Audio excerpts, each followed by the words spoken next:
Well, hi guys. This week on What Would Michael Do? 5 quick and easy kitchen tips in just under 3 minutes.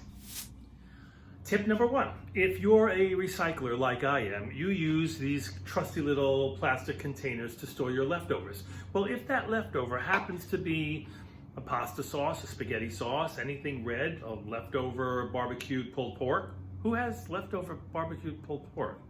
Anyway, that red sauce can stain your plastic containers. Here's a little trick. Don't try washing it out right away with hot soapy water. Fill it with ice cold water and sit it in the sink for a little while. Watch. Cold water tends to get that red out a lot faster than hot soapy water. So fill it up with some cold water and we'll use the hot soapy water after an hour or two. Just a couple hours later, let's see if a soapy hot sponge will do the magic on this red sauce, which has been marinating with some ice cold water.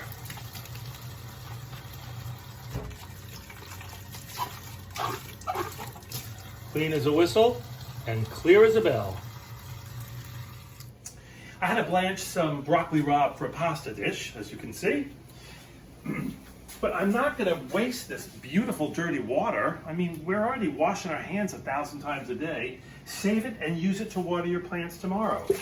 This goes also for any time you rinse your lettuce for a salad. Don't dump the water. Use it and pour it in your plants. I always like to have a lemon on hand, don't you? Well, prepare for it. Before cutting your lemon, always give it a good hard rub on your cutting board.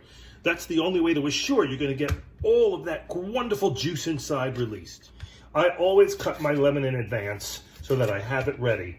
And I like to take out that little bit of pith on the inside so I have a nice clean line. And keep it stored in a container in the fridge. I like to have a little lemon every day. Sometimes more than a little. And now it's always ready. You know what they say, an apple a day. I've gotten in the habit of starting every day with an apple. And I always like to section it first. And in case I don't have time to eat it immediately while I'm having my morning coffee or tea, and I just want to have it on the go, I just throw it into a little bowl of water so it doesn't brown and it stays good and fresh. And I take one of those little lemon wedges and give it a good squeeze. That'll keep it nice and fresh. And crisp. Peeling ginger. The only way, the simplest way.